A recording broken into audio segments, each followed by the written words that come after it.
बिस्मिल्लाहिर्रहमानिर्रहीम, अस्सलाम वालेकुम। आप देख रहे हैं प्रोग्राम हर जाविये से और मैं हूं जवाद कमाल। तहरीक इंसाफ के चेयरमैन इमरान खान ने नैब तरमीम के हवाले से काफ़ी ज़्यादा सख्त मौक़िफ़ अपनाया हुआ है और अब उन्होंने सुप्रीम कोर्ट जाने का ऐलान कर दिया है। आज उन्होंने ये कहा कि बमबारी से भी ज़्यादा ख़तरनाक है ये जो नैब तरमीम है पाकिस्तान के लिए, और इस मामले को लेकर हम सुप्रीम कोर्ट जा रहे हैं। पाकिस्तान मुस्लिम लीग नून के अहम रहनुमा साबिक़ वज़ीर आज़म शाहिद खाकान अब्बासी नैब पर बहुत ज़्यादा तनकीद करते नजर आते हैं। उन्होंने कहा नैब का तो इदारा ही ख़त्म हो जाना चाहिए। लेकिन अब एक तमाम तर जो मामलात होते हैं, हमारे जो जो सियासी जमातें हैं वो मामलात को अब सुप्रीम कोर्ट लेकर जाना शुरू हो गई हैं। पार्लियामान का मामला अदालत ले जाने की जो रविश है ये किस हद तक दुरुस्त है, इसको प्रोग्राम में हम डिस्कस करेंगे। आगे चलकर हम बात करेंगे पाकिस्तान तहरीक इंसाफ के ममनुआ फंडिंग केस के हवाले से, जिसका फैसला 8 साल के बाद महफूज कर लिया गया और सुना दिया जाएगा। पाकिस्तान तहरीक इंसाफ पर क्या पाबंदी भी लग सकती है? दीगर जमातों के हवाले से भी जो ममनुआ फंडिंग या फिर जो पार्टी फंडिंग का मामला है उस हवाले से कब तक फैसला मुतवक्के है? अकबर एस बाबर जो दरख्वास्त गुजार है इस केस में, उनका यह मौक़िफ़ सामने आया कि वो सुरखरू होंगे। पहली बार किसी पार्टी ने अपनी तमाम तर फंड के हवाले से इलेक्शन कमीशन में जवाबदेह हुई है और हम इस मामले को लेकर सुरखरू होंगे। क्या PTI पर पाबंदी लग सकती है? प्रोग्राम के आखिर में बात होगी एक बार फिर से सख्त मुश्किल मुआशी फैसलों की, जिसका इशारा वज़ीर आज़म शहबाज शरीफ ने आज दिया और ये भी कहा कि IMF के साथ मुश्किलात पेश आ रही हैं। राना सनाउल्लाह का भी बयान सामने, उन्होंने भी कहा कि IMF मामलात में लचक नहीं दिखा रहा है। क्या मज़ीद मुश्किल मुआशी फैसले अवाम इसके मुतहम्मिल है? इस पर प्रोग्राम में बात होगी। अपने मेहमानों का आपसे तारुफ करवाऊंगा। हमें ज्वाइन किया सीनियर तज्ज़ियाकार शहजाद चौधरी साहब ने, सीनियर तज्ज़ियाकार सज्जाद मीर साहब, सीनियर तज्ज़ियाकार रज़ा रोमी साहब और सीनियर तज्ज़ियाकार अलीना शिगली साहब प्रोग्राम में हमारे साथ मौजूद है। तमाम मेहमानों का बहुत शुक्रिया। शहजाद चौधरी साहब, इमरान खान साहब नैब तरमीम को सुप्रीम कोर्ट में चैलेंज करने जा रहे हैं। ये जो पार्लियामान के मामलात हैं इनको सुप्रीम कोर्ट ले जाने की रविश किस हद तक दुरुस्त है आप समझते हैं? देखिए, असूली तौर पर तो दुरुस्त नहीं है और इसका इजहार मेरे ख्याल में चीफ जस्टिस हमारे इस्लामाबाद हाई कोर्ट के अतर मिनल्ला साहब ने बहुत मरतबा किया है। गो कि हमारे उससे हायर कोर्ट्स जो हैं, सुप्रीम कोर्ट गो गाहे बगाहे ऐसे मामलात के अंदर इन्वॉल्व होता रहता है, लेकिन इनका अपना स्टांस बहुत क्लियर रहा है अतर मिनल्ला साहब का और इस्लामाबाद हाई कोर्ट का अमूमी तौर पर। तो मेरा ख्याल है वो बहुत अच्छी गाइडलाइन है जो कि वो देते हैं।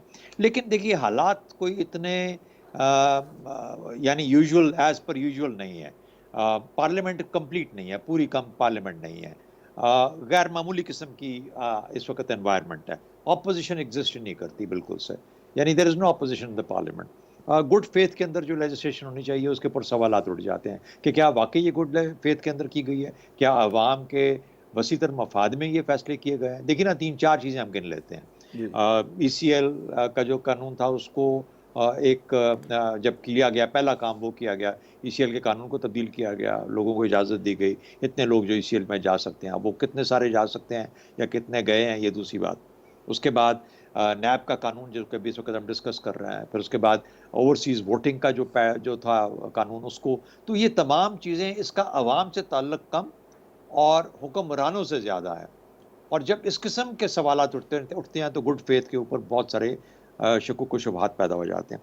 तो जब ये चीज़ें आप देखते हो तो फिर आप कहते हो कि यार ये इस तरह के मामलात अगर इन हालात के अंदर वाकई में शायद उनको दोबारा स्क्रूटनी के लिए इन मामलात में कोई ना कोई ले जाएगा और ले जाया जाता है और अदालतों में लाया जाता है, ताकि अगर पार्लियामेंट में डिबेट नहीं होगी तो फिर अदालतों में डिबेट होगी। दूसरी बात, आमतौर पर कहा जाता है कि हमें शायद आज भी सुनने को मिले कि आवाम की आवाज़ है पार्लियामेंट।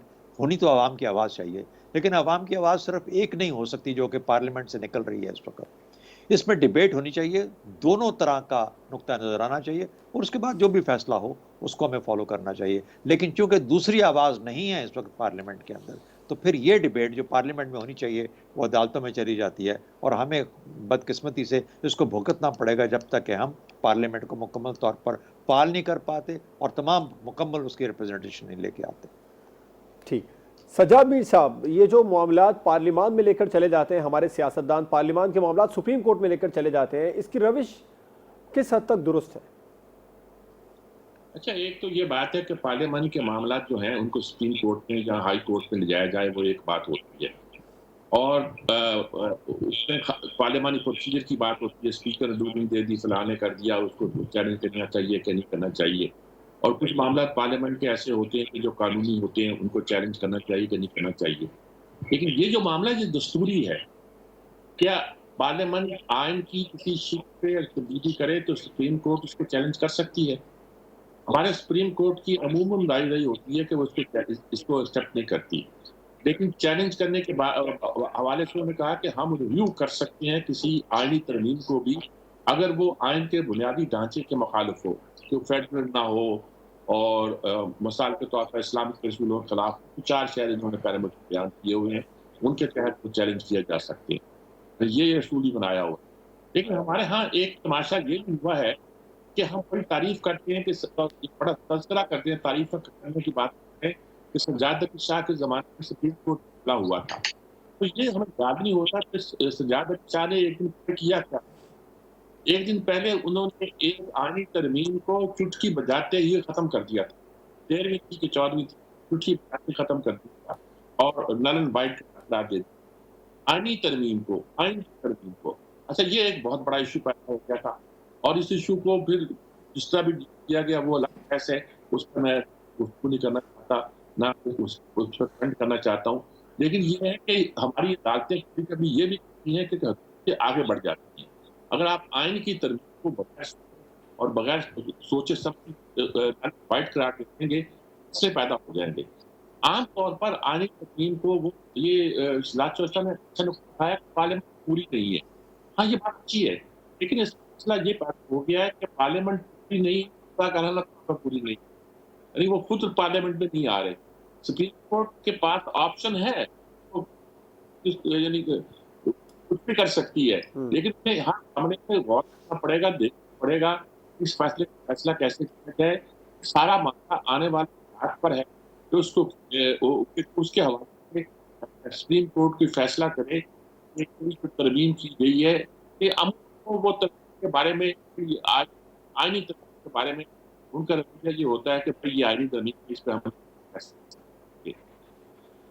लेकिन कुछ बोलते भी हैं और कई मामलों पे उन्होंने जो किया है वो दुरुस्त भी होता है, लेकिन दुरुस्त सही होने की बात नहीं है। बात ये है कि उनकी जुरिस्डिक्शन कितनी है, उनकी हदूद कितनी है और उनकी लिमिटेशन कितनी है। इन सारी बातों को ख्याल रखकर अगर हम देखेंगे तो पार्लियामेंट की बातें तो वैसे वहाँ नहीं ले जाने का जो बात है, वो एक ऐसी सोची सतह पे भी होती है कि प्रोसीजर को भी नहीं ले जा सकते, और उससे अगली सतह पे होती है कि किसी कानून साजी को चैलेंज नहीं कर सकते। उसकी आगे सतह पर है दस्तूर को चैलेंज नहीं कर सकते, और फिर उसका अब प्रेजेंट सिचुएशन है कि दस्तूर जिस तरह बन रहा है उसको, और ये भी तो देखें जो इन्होंने ऑर्डिनेंस पास किए थे नैब के खिलाफ ही, बिल्कुल इससे मिलते जुलते ऑर्डिनेंस थे, उसको भी अदालत में चैलेंज नहीं किया गया। उस वक्त की अपोजिशन ने उसको चैलेंज नहीं किया, हालांकि उसके बारे में ये कहा जाता था कि हम सुप्रीम कोर्ट के पास जाएंगे और सुप्रीम कोर्ट से इसके बारे में फैसला देंगे। इमरान खान क्यों जा रहे हैं, क्या वो कॉन्फिडेंट हैं, क्या सूरत हाल है या क्या नक्शा है, ये मैं कुछ नहीं कह सकता, लेकिन ये है कि ये एक बिल्कुल डिफरेंट सिचुएशन है जिसका जायजा लेना चाहिए। अलीना साहब आए, पीटीआई ने नया तरमीम के हवाले से अब सुप्रीम कोर्ट जाने का ऐलान कर दिया। इमरान खान साहब का मौक़िफ़ है कि मुल्क पर बमबारी से भी ज़्यादा ख़तरनाक है तरमीम। ये जो पार्लियामान के मामला सुप्रीम कोर्ट में ले जाने की रविश है, ये दुरुस्त है? देखिए, पार्लियामेंट वैसे तो सुप्रीम कंसिडर की जाती है, लेकिन जो हमें नजर आ रही है सिचुएशन में, शहजाद चौधरी साहब की बात से बिल्कुल सेकंड जो उन्होंने निशानदेही की कि इस वक्त पार्लियामेंट में आपकी ऑपोजिशन तो मौजूद है, तो पार्लियामेंट की लेजिटिमेसी में भी काफी सवाल उस पर उठ रहे हैं। राजा रियाज साहब ऑपोजिशन लीडर है, जो कि कहते हैं कि मैं आइंदा इलेक्शन जो है वो नून लीग के टिकट पर लड़ूंगा, और अदालत उज़्मा ने भी, आपको याद होगा कि जो अहम केसेस पर खुद नोटिस की समाअत के दौरान ये बात कहा है कि जो कानून साजी हो रही है हमें देखना होगा कि वन साइडेड नहीं हो रही, क्योंकि ऑपोजिशन इस वक्त पार्लियामेंट में मौजूद नहीं है। आगे बढ़ते हैं। इससे पहले आपको याद होगा मुशर्रफ दौर में एनआरओ आया था और नेशनल रिकंसिलिएशन ऑर्डिनेंस, जो कि अदालत ने यही था कि नल एंड वॉइड करार दे दिया गया था। अभी भी कुछ पहले आपने कासिम साहब की होते देख रहे हैं।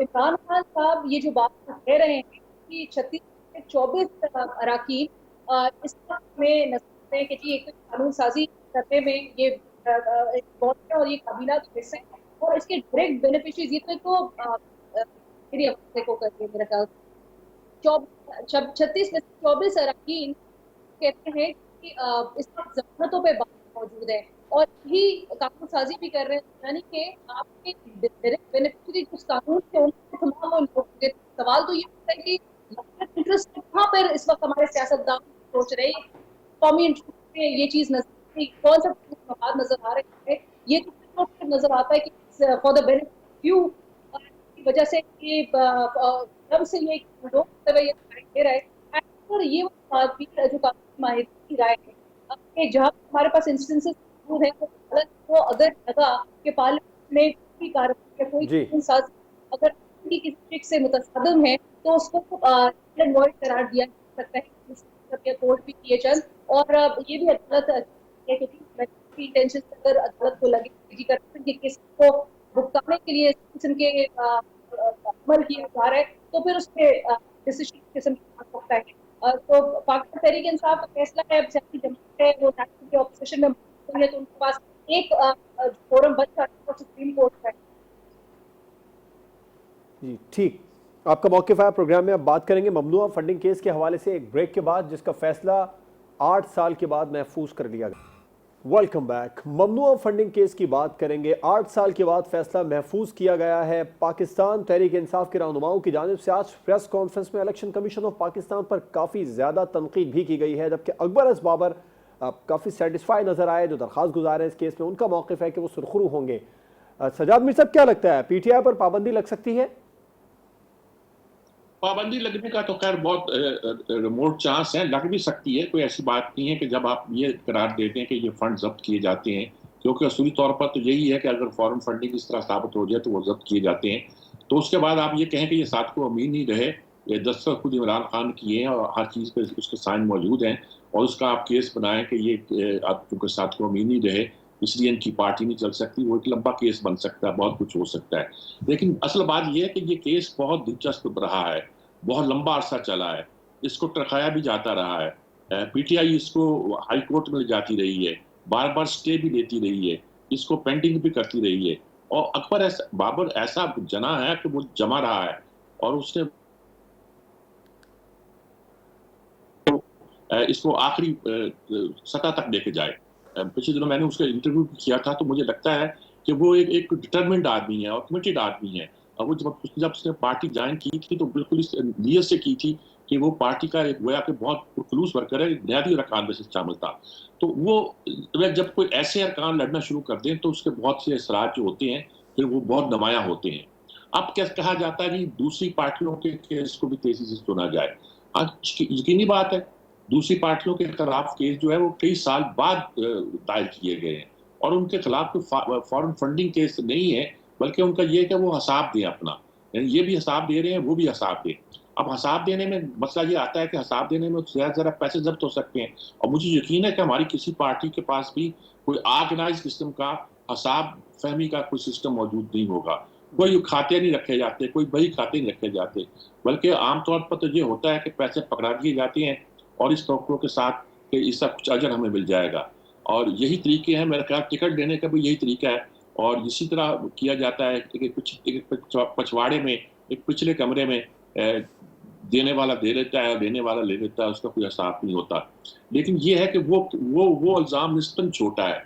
वो इल्ज़ाम ये है कि आपके हिसाबात दुरुस्त नहीं है, आप अपने हिसाबात ठीक करें। ये इल्ज़ाम तो ये था कि आपने फॉरेन फंडिंग हासिल की है और उन अदारों से लिए जिनसे लीगली लेने की इजाज़त नहीं है।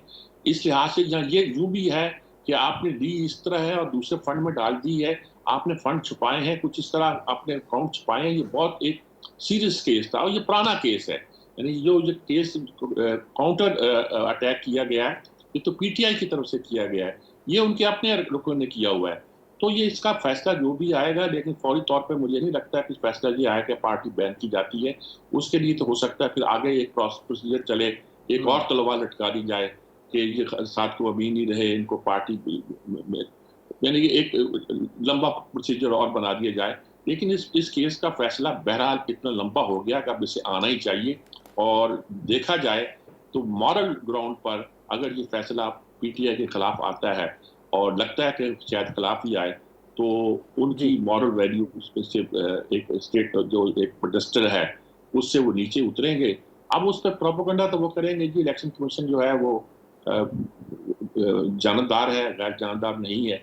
वो तो 8 इलेक्शन कमिश्नरों ने आपको टरकाया, पता नहीं कितने इलेक्शन कमीशन आया और आके चले गए। आखिर किसी ने तो फैसला करना है। वो फैसले की घड़ी आप पहुंची, आप इसका इंतजार करें। जो उसके नताइज हैं उसको फेस करने के लिए तैयार हैं। रजा रूमी साहब, ममनुआ फंडिंग केस में आप पाकिस्तान तहरीक इंसाफ को बैन होता देख रहे हैं? देखिए, पहली तो ये बात है कि बैन एकदम तो नहीं होता। अगर उनके खिलाफ फैसला आएगा, जो कि बिल्कुल मीर साहब ने जैसे कहा कि ऐन मुमकिन है, क्योंकि शवाहिद तो ऑलरेडी जो कुछ मीडिया में आया है, जो कुछ वो इंटरिम रिपोर्ट थी इलेक्शन कमीशन की, से तो जाहिर होता है कि पीटीआई ने ये फंड्स जो हैं, बहुत सारे अकाउंट्स जो हैं वो अनडिक्लेयर्ड हैं, और जब आप अकाउंट को डिक्लेयर नहीं करते तो वो वाज़ेह तौर पर एक बेज़ाब्तगी होती है। और फिर उसके बाद एक बड़ा प्रोसेस है पूरा लंबा चौड़ा, जिसकी रूह से ये आगे मामला बढ़ता है और ये पार्टीज के ऊपर होता है। तो बैन तो इतनी जल्दी कोई नहीं होगी ये पार्टी, मुझे नहीं लगता, और मुश्किल है। लेकिन हाँ, ये जरूर है कि पार्टी का जो अखलाकी, जो उन्होंने अपना एक बयानिया बना रखा है कि वो बाकी सबसे ईमानदार और क्लीन है, बाकी तो चोरों और डाकुओं और करप्ट लोगों की पार्टियां हैं, तो वो तो ऐसा करती हैं। अगर आप पीटीआई का नैरेटिव देखें तो पीटीआई खुद जो ईमानदारी का ठेका ले रखा था उसने, वो यकीनन उसके लिए एक बहुत बड़ा मसला बनेगा। और ना सिर्फ वो बनेगा, फिर डिस्क्वालिफिकेशन की भी बात जाएगी, बिल्कुल जाएगी, क्योंकि इसके ऊपर दस्तखत हुए हैं इमरान खान साहब के बहैसियत चेयरमैन ऑफ द पार्टी। तो वो सवाल भी उठेगा कि उन्होंने कैसे दस्तखत कर दिए अकाउंट्स को, गलत अकाउंट्स और अनडिक्लेयर्ड अकाउंट्स भेजने से इलेक्शन कमीशन में। तो ये सरीहन कानून की वायलेशन है। डिस्क्वालिफिकेशन इतनी आसान नहीं है। लेकिन यहाँ पर एक बात मुझे बहुत जो है अहम है, वो ये है कि इतने साल हो गए हैं, क्या वजह है कि इसके ऊपर इलेक्शन कमीशन फैसला क्यों नहीं करता? जो भी फैसला करना है वो करे, क्या लटका के रखा हुआ है? अगर पीटीआई के हक में देना है तो फैसला तो दें, अगर वो उनके खिलाफ देना तो दें। ये कितने साल हो गए और ये पार्टी के फाउंडिंग मेंबर ने खुद ये दरख्वास्त दायर की हुई है। तो ये भी समझ से बालता रहेगा। अगर इस तरह से 10-10 साल लग जाएंगे एक किसी पार्टी की सिमत और उसकी शफाफियत को इंश्योर करने में, तो फिर तो अल्लाह ही हाफिज है यहाँ पे जमहूरियत का और कानून का और शफाफ इलेक्शन का। तो ये फिल फॉर इलेक्शन कमीशन को उसको फैसला सुनाना चाहिए। और जहां तक रही है ये बार बार एक बात होती है कि जी बाकी पार्टियों का भी हिसाब होना चाहिए, बिल्कुल होना चाहिए, लेकिन अभी केस पीटीआई का है और इसलिए तवज्जो वहां पे होनी चाहिए कि वो सीधा करके ये सब डिफ्लेक्शन और डिलेइंग टैक्टिक्स जो है ये बंद होने चाहिए। और कम से कम ये तो जरूर साबित हो गया कि पीटीआई जो हर वक्त एहतसाब की और कानून की बात करती है, सबसे ज्यादा उसने डिलेइंग टैक्टिक्स इसमें दिखाए हैं। जी ठीक। अलीजा साहबा, आप क्या समझती हैं, ममनुआ फंडिंग केस में पाकिस्तान तहरीक इंसाफ पर पाबंदी लग सकती है? जवाद, अव्वल तो जो पॉलिटिकल पार्टीज एक्ट है और जो आपका इलेक्शन एक्ट है, उसके मुताबिक मेरे ख्याल से कानूनी तौर पर जो कानून भी कहता है कि इनका जो पैसा है वो जब्त जरूर हो सकता है, लेकिन एक सेकंड के लिए मेरे ख्याल में ये डिबेट छोड़ देते हैं कि इन पर पाबंदी लग सकती है कि नहीं लग सकती है। मुशर्रफ पाकिस्तान पीपल्स पार्टी पर आपको याद होगा कि पाबंदी आयद की गई थी, किसी भी सियासी सरगर्मियों के हवाले से उन पर रिस्ट्रिक्शंस आयद की गई थी और रातों रात ही पाकिस्तान पीपल्स पार्टी पार्लियामेंटेरियंस के नाम से पार्टी रजिस्टर करा ली गई थी, जिसके सरबरा अमीन फ़हीम साहब थे। ये वही पार्टी थी जो मुशर्रफ दौर में जब मोहतरमा बेनज़ीर भुट्टो जिला वतनी के उनके दौरान ये पार्लियामेंट में मौजूद थी ये पार्टी, और आज तक जो है वो आप लेकिन उसको पाकिस्तान पीपल्स पार्टी के नाम से जानते हैं, ऑल्दो के पार्टी जो रजिस्टर्ड वो पाकिस्तान पीपल्स पार्टी पार्लियामेंटेरियंस।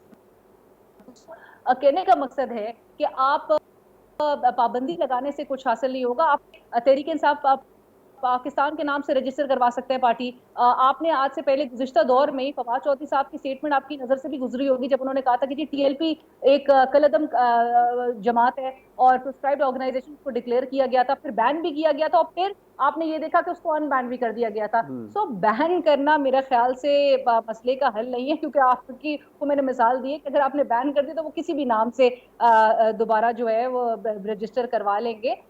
लेकिन कानून जो ये कहता है कि ये जो प्रोहिबिटेड फंड है और political parties act in election act कहता है कि इनका पार्टी जो पैसा है वो जरूर जब्त हो सकता है। तो पार्टी पर पाबंदी नहीं लग सकती, आप समझती हैं?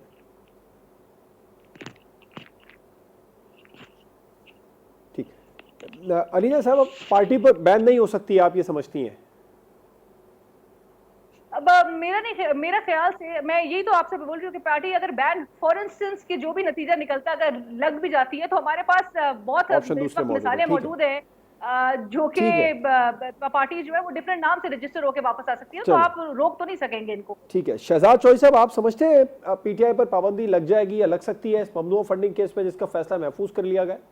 देखिए, ये केस जो है ये सुना गया, इसके ऊपर जो डिसीजन है उसके बारे में एक केस सुना गया इस्लामाबाद हाई कोर्ट में, और इस्लामाबाद हाई कोर्ट के एक लार्जर बेंच ने इसका जो फैसला दिया वो ये दिया कि उम्मीद है कि इलेक्शन कमीशन कोई ऐसा कदम नहीं उठाएगी जो कि पीटीआई के खिलाफ एडवर्स हो बेस्ड ऑन वन इन्वेस्टिगेशन, और जब तक कि वो मुकम्मल तौर पर बाकी पार्टीज़ को नहीं देख लेते उनके अकाउंट्स भी, उसके बाद फिर एक ऐसा फैसला देंगे जो कि तमाम पार्टियों के और पाकिस्तान की सियासत के हक में होगा। ये इस्लामाबाद हाई कोर्ट का फैसला है चीफ जस्टिस अतर मिनल्ला की तरफ से।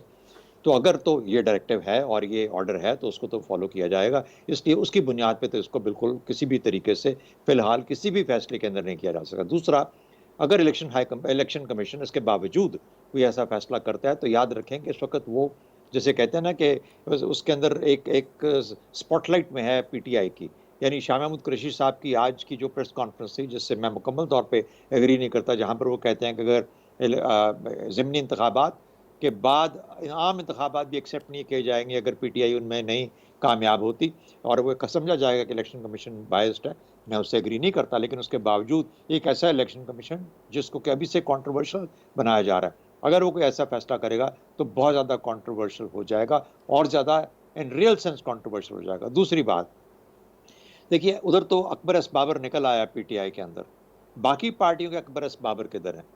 सिर्फ फॉरेन फंडिंग की बात नहीं है, बड़ा क्वेश्चन है ये पार्टीज फंड कैसे होती हैं, इनके फंड्स कैसे इस्तेमाल होते हैं, ये इनके फंड्स किसको मिलते हैं, क्या पार्टी की कोई ऐसा कोई फंड मेंटेन भी करती है जो कि पार्टी फंड के नाम से जाना जाता है, उसका फंड का इस्तेमाल कैसे होता है, ये जो ऑडिट है, ये जो उसकी मुकम्मल तफसील है, ये कब और कौन फराहम करेगा, ताकि अगर हमने अपने पॉलिटिकल पार्टी सिस्टम को मुकम्मल तौर पर शफाफ रखना है, क्रेडिबल रखना है, और खाम खा में ये तो आज अकबर एस बाबर पीटीआई को मैदान में ले आया कुछ ऐसे फॉरेन फंडिंग के मामला के अंदर, लेकिन जो बाकी लोग हैं, चाहे फॉरेन फंडिंग है या नहीं है, लेकिन जो पैसा है जिस तरीके से बनाया जाता है, जिस तरीके से रखा जाता है, जिस तरीके से इस्तेमाल होता है, उसका कोई वाली वारिस है, उसका कोई बताने वाला है कि जिस तरीके से हम यही मान लें कि नहीं जी वो तो हमारा तो निज़ाम ही ऐसा है कि बस इस तरीके से, तो ऐसा होता नहीं है, ऐसा होगा नहीं।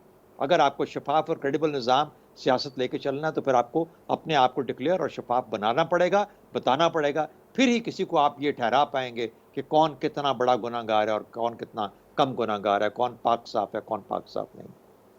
राइट, आपका भी पॉइंट है। आप ब्रेक पर जाएंगे, ब्रेक के बाद हम बात करेंगे। एक बार फिर से वज़ीर आज़म शहबाज शरीफ साहब ने सख्त और मुश्किल मुआशी फैसले लेने का इशारा दे दिया है, क्या अवाम इसके मुताहमिल हो सकते हैं? ब्रेक के बाद पर बात होगी।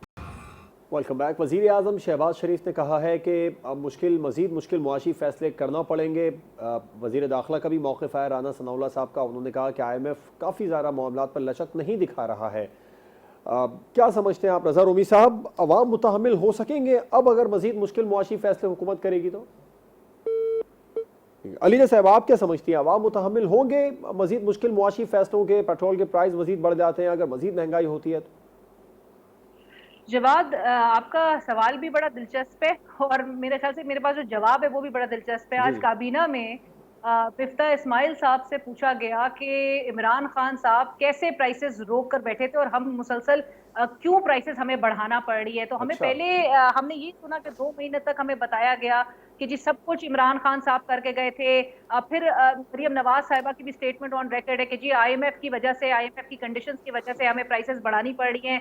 फिर ये भी एक कहा गया कि जी अब तक शहबाज शरीफ ने प्राइसेस नहीं बढ़ाई थी, ये इमरान खान साहब की वजह से हो रहा था, लेकिन अब से जो बढ़ेगा वो ओन करने को तैयार है। अब तक जो कुछ किया वो पिछले खाते में, हम इनसे डिमांड भी नहीं करे कि जी 2 माह में ये शायद आके पूरा मुल्क की तकदीर बदल सकते थे, बहुत कुछ अच्छा कर सकते थे। इन्होंने जिन मुश्किल हालात में मुल्क संभाला है, नेचुरली इनके लिए बड़ी मुश्किलात आगे भी बढ़ के जो है वो नजर आएंगी। लेकिन जहां तक आप कहते हैं कि जी अवाम को इससे क्या हासिल होगा और अवाम इसकी मुतहम होगी, तो अवाम का इन फैसलों से क्या ताल्लुक है?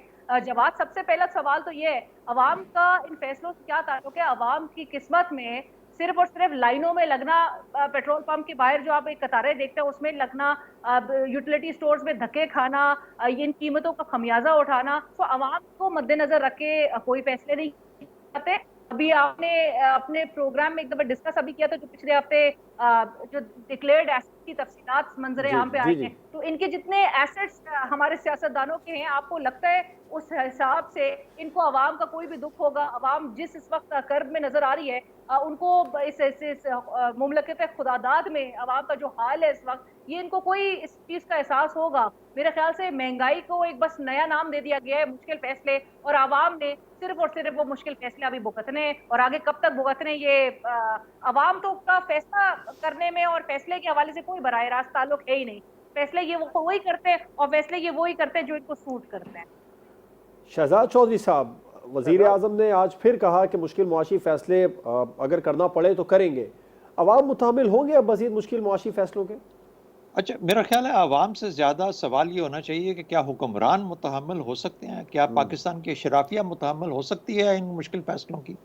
आज जो सवाल है वो आवाम का नहीं है, इन सेगमेंट्स ऑफ सोसाइटी का है, हुक्मरान और अशराफिया। किस लिए, मैं आपको बता देता हूँ। ये वो फिगर्स हैं जो कि मिफ्ता इस्माइल की अपनी तकरीर से हैं।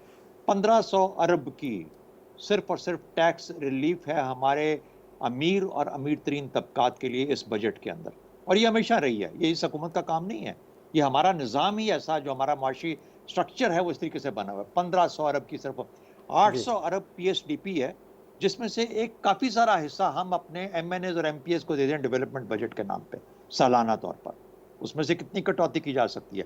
कुछ तो ऐसे डेवलपमेंट प्लान्स हैं जो कि बहुत क्रिटिकल हैं, CPEC के कुछ होंगे, कुछ और होंगे, हाईवेज वगैरह ये वो। लेकिन वो पैसा जो कि हमारे MNAs MPS को जाता है, 4000 अरब का NFC है, रफली 3900 का, जो कि नेशनल फाइनेंस कमीशन का अवार्ड, NFC अवार्ड, जो हम सूबों को, ये मरकज देता है।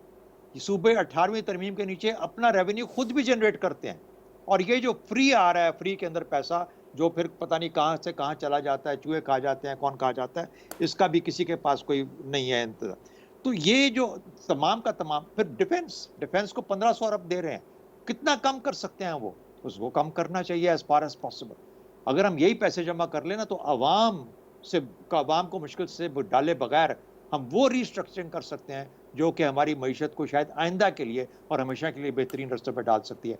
IMF का प्रेशर, हम तो IMF ने मार दिया। थोड़ा सा आउट ऑफ बॉक्स थिंकिंग करो, थोड़ा सा रिएक्टिव, मुश्किल वक्त है, अगले 2 साल 3 साल के लिए इस तरह से लेके चलो, आपकी मईशत खुद अपने तौर पे पाँव पे खड़ी हो जाएगी, आपको IMF के पास नहीं जाना पड़ेगा। लेकिन ये सारी चीज़ें अवेलेबल हैं आपके पास इस वक्त आपके बजट के अंदर, आपके मिफ्ता इस्माइल साहब के मुताबिक, जो कि आपको कम से कम कहीं ना कहीं रिव्यू करना चाहिए कि इतनी अयाशी, इतने लल्ले तलल्ले, इनकी कोई गुंजाइश नहीं है। अवाम से ज़्यादा अशराफिया और इस हुकूमत और हुक्मरानों का काम है कि वो मुतहम्मिल हो सकें इस तरह की तब्दीलियों के।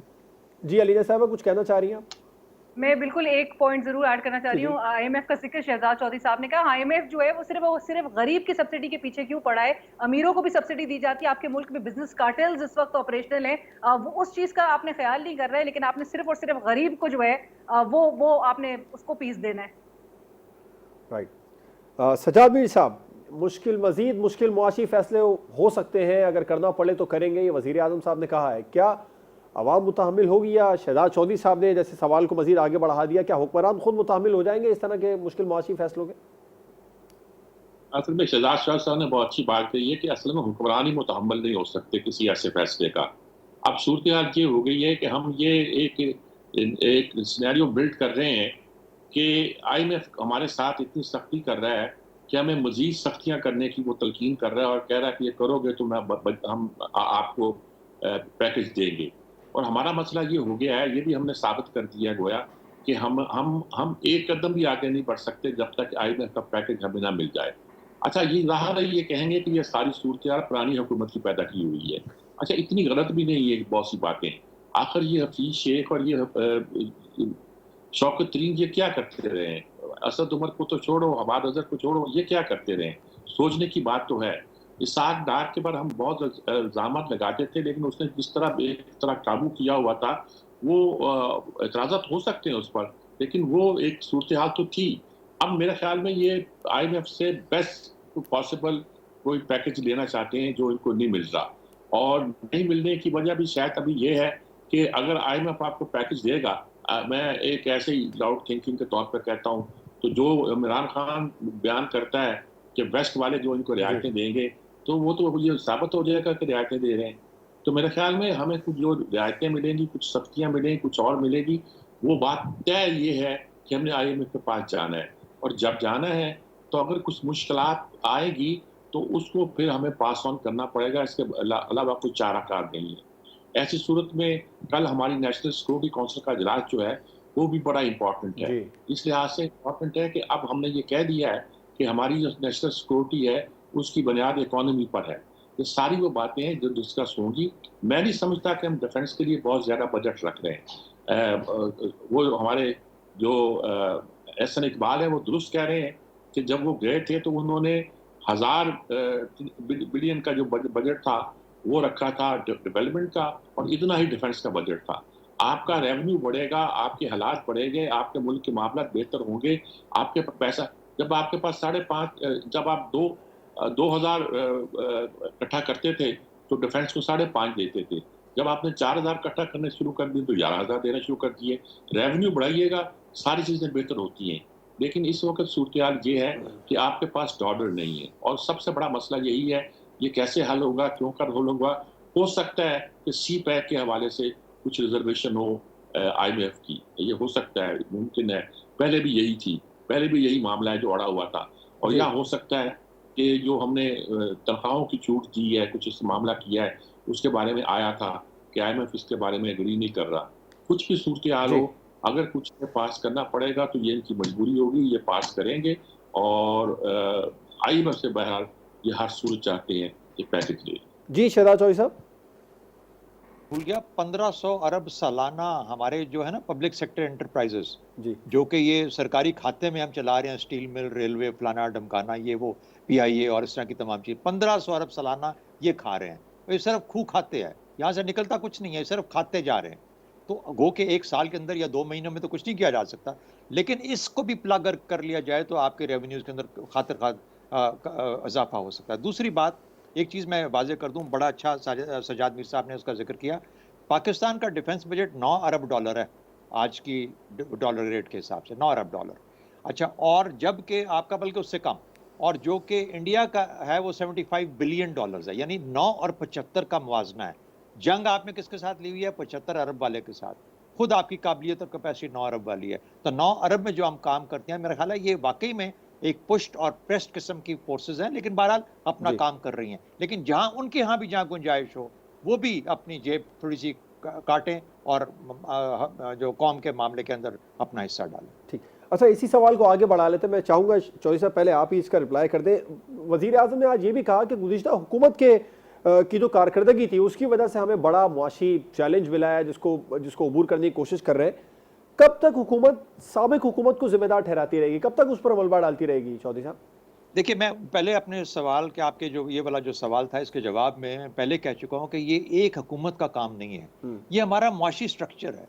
और जब आप मुआशी स्ट्रक्चर की बात करते हैं तो कोई भी हुकूमत हो, इमरान खान की हुकूमत होती, आज यही फैसले और यही मसाइल लेके बैठी होती, तो कोई फ़र्क नहीं पड़ता कि ऊपर शहबाज शरीफ बैठा है, नवाज शरीफ बैठा है, या इमरान खान बैठा है, या जरदारी साहब बैठे हैं। एग्जैक्टली यही हालात, यही मामलात, यही मुश्किलात, इन्हीं को लेकर से रिजॉल्व करना। और उसकी वजह ये है, बुनियादी तौर पर हमारी इकॉनमी इतनी ज़्यादा डिस्टॉर्टेड है, इसके स्ट्रक्चर्स इतने डिस्टॉर्टेड हैं कि हमने उसको अंदर जो करेक्शंस करनी चाहिए थी पिछले 40-50 साल में, हमने वो नहीं की है। ना हमने एग्रीकल्चर को डेवलप किया, ना इंडस्ट्री को, और फिर टैक्सेशन का इतना एक स्क्यूड हमारा निज़ाम है। टैक्सेशन सबसे बड़ा मसला है। बड़ों को, अमीरों को हम इतना टैक्स नहीं करते, करना चाहिए, क्यों नहीं करते हम लोग? ज़मींदारों को नहीं करते, क्यों नहीं करते हम लोग? जो इतने बड़े बड़े लैंडलॉर्ड्स हैं जो बैठे हुए हैं ज़मीनें पकड़ के, फॉर दैट मैटर। तो इस तरह कार्टेल्स का जिक्र किया अलीना ने, तो मेरा ख्याल है ये स्ट्रक्चर्स को जब तक हम रिजॉल्व नहीं करेंगे, ये सिर्फ ये एक शहबाज शरीफ का काम नहीं है। मैं एग्री करता हूँ उनकी इस पॉइंट ऑफ व्यू से कि सब इकट्ठे बैठें, एग्री करें कि यार ये काम हमने करने हैं। स्टील मिल अगर हमने करनी है, डाइवेस्ट करनी है, तो आप खड़े नहीं हो जाएंगे कि हमारे कराची के लोगों को नौकरियां आप खत्म करके दे रहे हैं। नहीं, ऐसा नहीं होगा। पाकिस्तान का सोचें, कराची का ना सोचें या अपने वोटरों का ना सोचें। इसलिए एक चार्टर ऑफ इकोनॉमी ज़रूरी है इन तमाम, और ये अगर अच्छी नीयत के साथ किया जाए तो मैं तो उसके पूरे हक में हूँ। ठीक, मीर साहब आप क्या समझते हैं, कब तक हुकूमत साबिक हुकूमत को जिम्मेदार ठहराती रहेगी, या जैसे शहजाद चौधरी साहब ने कहा कि ये तो मुल्की मुआशी सूरत हाल है, कोई भी हो उसको ये सख्त फैसले लेने पड़ेंगे? भाई हम इतने बेताब क्यों हो रहे हैं? अभी तो 2 महीने गुजरे हैं और हम कह रहे हैं कि 2 महीने में वो पुरानों पे इल्जाम लगा रहे हैं। असल में उन्हें सबसे पहले इसी हर्डल से गुजरना, जिसे IMF कहते हैं, सेटअप से तो वो गुजर गए। इससे अगर जाएंगे हाथ बेहतर हो। जैसे कि ये लोग कहते हैं कि हम हालात तो होंगे, यहाँ भी बेहतर होगी और गालिबन हमारी इकोनॉमी कुछ जान। असल में इकोनॉमी में इस वक्त जो चीजें आ रही हैं, ये यकीनी तौर पर है। सरदार चौधरी साहब कहते हैं एक हुकूमत का काम नहीं, तक नहीं है कि पुरानी हुकूमत की बहुत है, लेकिन देखा जाए तो ये एक कंटिन्यूएशन है।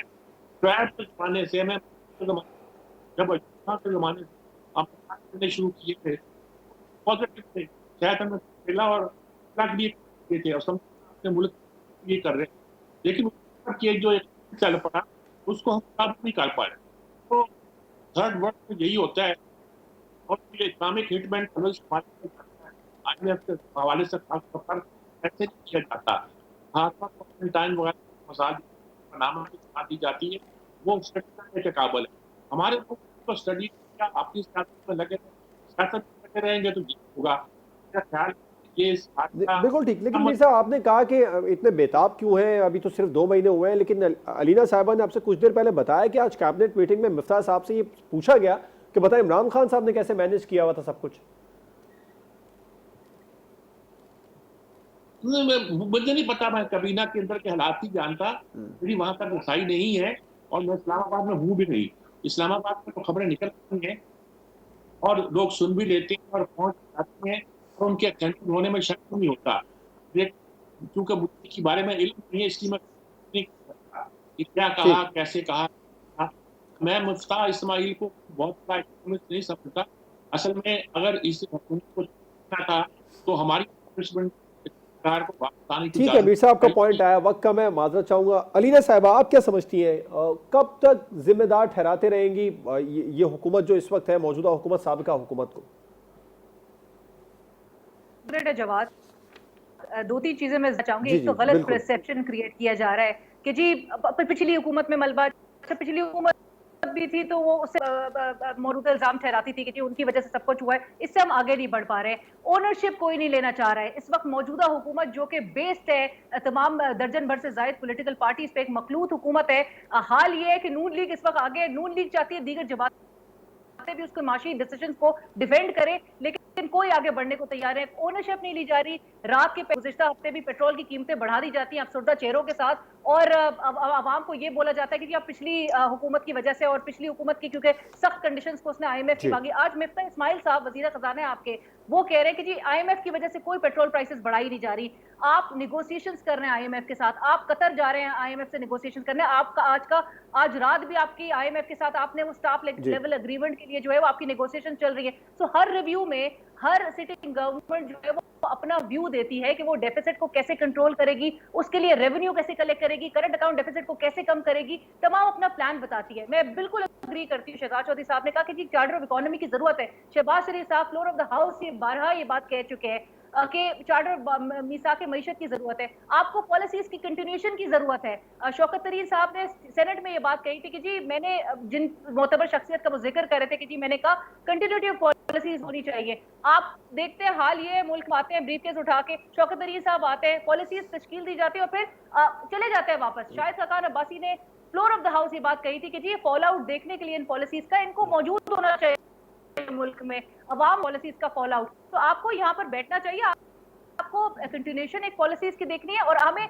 जो ये राग लापा जाता है ना हमारे मुल्क में कि ओ जी अबंडेंट रिसोर्सेज है हमारे पास, लेकिन येट हम हाल ये देख रहे हैं कि हमारा मुल्क मजीद मकरूज होते हुए नजर आ रहा है और हम शादियाने बजाते हैं। सबसे बड़ा अलमिया ये है कि हम मजीद लोन की तरफ मजीद, हमारे लिए वो एक बहुत बड़ी अचीवमेंट है हमारे हुक्मरानों के लिए। हमें बताया जाता है $1 बिलियन की हमें मजीद किसके लिए हम IMF के पास जा रहे हैं। That is something very possible.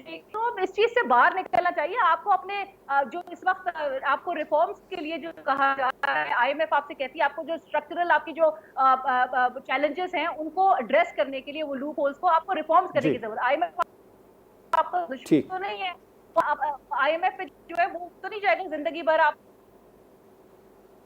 1991 में परहैप्स इंडिया लास्ट एक IMF लोन प्रोग्राम की तरफ गया था और तब से लेकर अब तक जो है वो हम कोई मेरे ख्याल से 8-9 बार जो है IMF की तरफ जा चुके हैं। बिल्कुल सारी और अपने रिसोर्सेज, अपने अबंडेंट जो रिसोर्सेज का हमें कहा जाता है बिल्कुल ठीक है। कथा कलामी की माजरत चाहेंगे, प्रोग्राम का वक्त खत्म हुआ। अलीना शिगरी साहबा, रज़ा रोमी साहब, सज्जाद मीर साहब, शहजाद चौधरी साहब प्रोग्राम में हमारे साथ मौजूद थे। तमाम मेहमानों का बहुत शुक्रिया।